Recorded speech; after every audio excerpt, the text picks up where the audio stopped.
राधे राधे। जय श्री कृष्ण। वैदिक ज्योतिष विज्ञान की पाठशाला में आप सभी का स्वागत है और मैं हूं आपके साथ ज्योतिषाचार्य जया सिंह। आज मैं यहाँ पर आर्द्रा प्रवेश चार्ट लेकर के उपस्थित हुई। मेदिनी ज्योतिष के अंतर्गत इसका बहुत अधिक महत्व है, स्पेशली जब हम मौसम विज्ञान के बारे में जानते हैं या बारिश का अनुमान लगाना होता है, तब हम आर्द्रा प्रवेश चार्ट का स्पेशली प्रयोग करते हैं। ये जो आर्द्रा प्रवेश चार्ट है, ये सूर्य की गति के आधार पर निर्धारित होता है। जब सूर्य आर्द्रा नामक नक्षत्र में प्रवेश कर रहा होता है, उस समय की कुंडली बनाई जाती है और उसके आधार पर यह निर्धारित किया जाता है कि इस वर्ष किस प्रकार की बारिश होगी और कहाँ कहाँ पर ज़्यादा बारिश होगी और कितना बारिश की संभावना है या सूखे की संभावना है। इस चीज़ का पता लगाया जाता है और इसमें अक्षरता यह ज़्यादातर 90% तक ये एक्यूरेट देता है। जो इसकी जो गणना होती है वो एक्यूरेट जाती है। तो आइए समझते हैं। इस बार जो सूर्य है वो 22 जून 2025 को आर्द्रा राशि में प्रवेश कर चुका है। सुबह 6:20 और 47 सेकंड पे दिल्ली में। और इसके आधार पर जो कुंडली बनेगी उसको हम थोड़ा सा समझते हैं। इस समय जो कुंडली बनती है वो मिथुन लगन की कुंडली बन रही है, जिसमें सूर्य, बुध और गुरु तीनों एक साथ लगन में उपस्थित हैं और तृतीय भाव में मंगल और केतु स्थित है और नवम भाव में राहु और दसम भाव में शनि मीन राशि में स्थित है और मेष राशि में चंद्रमा और शुक्र स्थित है। तो इस तरह का जो ये कॉम्बिनेशन है वो बना हुआ है, जिसमें से सबसे जो अच्छी चीज़ ये है इस बार की जो सूर्य है और जो गुरु है और लग्न, ये तीनों के तीनों आर्द्रा नामक नक्षत्र में ही स्थित हैं। और आर्द्रा से एक बार हम लोगों को गुरुजी ने समझाया था कि आर्द्रा यानी कि भीगा हुआ। तो यहाँ से जब सूर्य आगे बढ़ता है तो पूरे वातावरण को भिगोता हुआ चलता है। तो इसके जो कॉम्बिनेशन है क्या है वो समझते हैं। नवांश कुंडली मीन लगन की ही उदय हो रही है, तो यानी कि बारिश की अच्छी संभावना को यह चार्ट प्रकट कर रहा है। यहाँ पर हम लोग एक चीज और यूज करते हैं। आर्द्रा प्रवेश के साथ साथ हम लोग सप्त नाड़ी चक्र भी बनाते हैं। सप्त नाड़ी चक्र के द्वारा हम ये इस चीज को समझते हैं कि बारिश और जो ग्रह बैठे हुए हैं, जो स्थिति है उनकी, जो भी मैंने आपको डिस्कस की है, और उसमें नक्षत्रों के योगदान के द्वारा हम ये समझते हैं कि बारिश की क्या संभावना है। तो आइए उसको भी समझते हैं, थोड़ा सा जानते हैं, बाद में कभी डिटेल में करेंगे। सप्त नाड़ी चक्र में जो कॉम्बिनेशन है वो इस तरह से बनता है। 7 वर्गों में नक्षत्रों को बांटा जाता है, जैसे प्रचंड, पवन, दहन, सौम्य, नीर, जल और अमृत। इस तरह से 7 नक्षत्र इसको डिवाइड किया गया नक्षत्रों में। अब इसमें से जो इनको किस किस चीज का कारकत्व मिला है, किन ग्रहों का कारकत्व मिला है, उसको समझ लें, जिससे आगे जब मैं आपको डिटेल में बताऊंगी तो आपको थोड़ा समझने में आसानी होगी। तो उसमें क्या है कि जो प्रचंड है वो शनि के द्वारा इसको प्रभावित माना जाता है। प्रचंड यानी इसमें वायु तेज होती है, चीजें गर्मी या कोई भी चीज होगी तो एक्सट्रीम होगी, वो चीज यहाँ से दिखाई देती है। उसके बाद जो दहन है, पवन। उसके बाद पवन है जो कि वायु को रिप्रेजेंट कर रहा है, पर इसके जो स्वामी बनते हैं वो सूर्य बनते हैं। तो यहाँ पर जो सूर्य है और सूर्य प्रवाह को, वायु के प्रवाह को देखा जाता है यहाँ से। अब उसके बाद दहन आता है। दहन यानी कि गर्म, जैसे कि वाणी से समझ में आ रहा है, अक्षर से समझ में आ रहा है।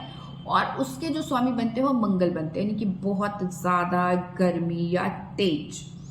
अब इसके बाद आते हैं तो सौम्य नाड़ी आ जाती है। सौम्य नाड़ी के जो स्वामी बनते हैं वो गुरु बनते हैं और ये बदलाव को दिखाता है, सौम्यता को दिखाता है, थोड़ा शांत दिखाई देता है। और जैसा कि गुरु हैं तो ऑब्वियसली बहुत बैलेंस चलते हैं।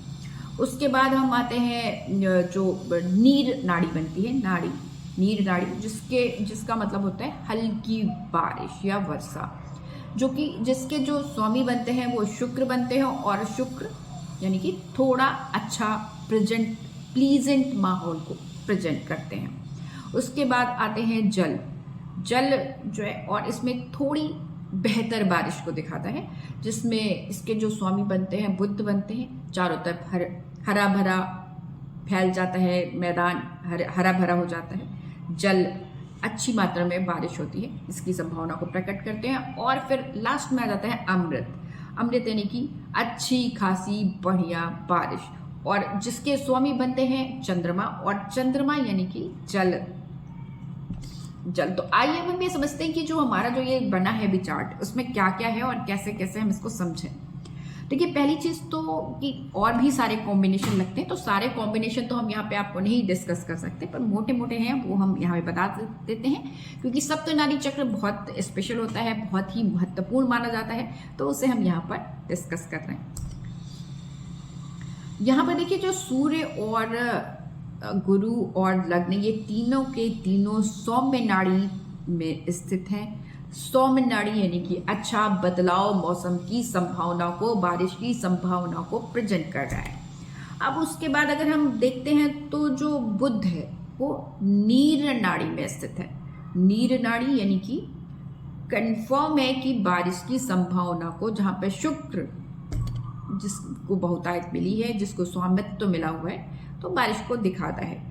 और ये जो बुध है वो राशि परिवर्तन भी कर रहा है और कर्क राशि में जा रहा है, यानी कि जो जल तत्व की राशि है उसमें भी जा रहा है, तो फिर बारिश की संभावना को प्रकट कर रहा है। अब उसके बाद देखते हैं मंगल और केतु की स्थिति। तो मंगल यहाँ पर अमृत नाड़ी में स्थित है, मघा नक्षत्र में, और केतु उत्तर फाल्गुनी नक्षत्र यानी कि नीड़ नक्षत्र में उपस्थित है। यानी कि ये सिंह राशि में होते हुए भी अमृत नाड़ी और नीर नाड़ी को ही रिप्रेजेंट कर रहा है। तो यानी कि ये भले ही गर्मी के ग्रहों के अग्नि तत्व में उपस्थित होने के बाद भी बारिश की पूरी संभावना को प्रेजेंट करता है।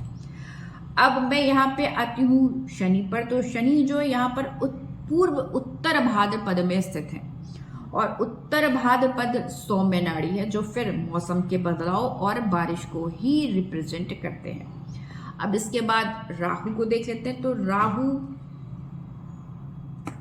का जो नक्षत्र है पूर्व भाद्रपद है, और पूर्व भाद्रपद नक्षत्र फिर नीर नाड़ी को प्रेजेंट करता है, जल को प्रेजेंट करता है। अब इसमें जो शुक्र और चंद्र हैं, ये दो के दोनों मेष राशि में स्थित हैं और प्रचंड भरणी नक्षत्र यानी प्रचंड नाड़ी में स्थित हैं। और प्रचंड नाड़ी का मतलब होता है बहुतायत, यानी जल होगा तो बेहिसाब होगा, और अगर वायु होगी तो बेहिसाब होगी, गर्मी है तो बेहिसाब होगी। तो इस तरह से देखिए तो जो ये जो चंचल ग्रह हैं, जिसमें से शुक्र और चंद्रमा आते हैं और बुध 3 आते हैं, जिसमें से शुक्र और चंद्रमा यहाँ पर प्रचंड नाड़ी में स्थित हैं। और जब से आर्द्र प्रवेश चार्ट हुआ है उसके बाद से हम लोग अगर देखें तो लगातार कंटिन्यूअस बारिश हुए जा रही है, हर जगह जल बहुत अधिक मात्रा में दिखाई देता है। और ये हमारी जो कुंडली बनी है इससे देखने से एकदम क्लियरली पिक्चर दिखाई देती है कि बहुत अधिक बारिश हो रही है। तो यहाँ पर कई चीज़ों और कॉम्बिनेशन लगता है, जैसे बुध के पीछे गुरु है, जो मंगल है वो सूर्य से आगे स्थित है, और जो शुक्र है वो चंद्रमा के साथ स्थित है। तो ये सारे जो कॉम्बिनेशन है वो सारी की सारी चीज़ें ये दिखाती हैं कि इस बार बारिश बहुत अच्छे मात्रा में होगी और इम्बैलेंस तरीके से होगी। कई जगह पर फ्लड आने की संभावना को भी यह चार्ट प्रेजेंट करता है। और इस चीज़ को मैंने थोड़ा सा पहले जब मैंने चैत्र प्रतिपदा किया था और 9 वर्ष की जब कुंडली बनाई थी तो भी मैंने जिक्र कर दिया था कि इस बार जो बारिश होगी वो अच्छी मात्रा में होगी, अच्छी होगी, और साथ ही साथ जल से संबंधित परेशानियां भी आएंगी। इम्बैलेंस बारिश होगी तो ऑब्वियसली जल से संबंधित समस्याएं आएंगी, जिसमें मैंने सुनामी का भी जिक्र किया था। पर फिलहाल अभी यहाँ जो मौसम है उसके हिसाब से अच्छा मौसम है, सुहावना मौसम है, अच्छा रहने वाला है, तो इसका आनंद लीजिए। आज के लिए इतना ही। राधे राधे, जय श्री कृष्ण।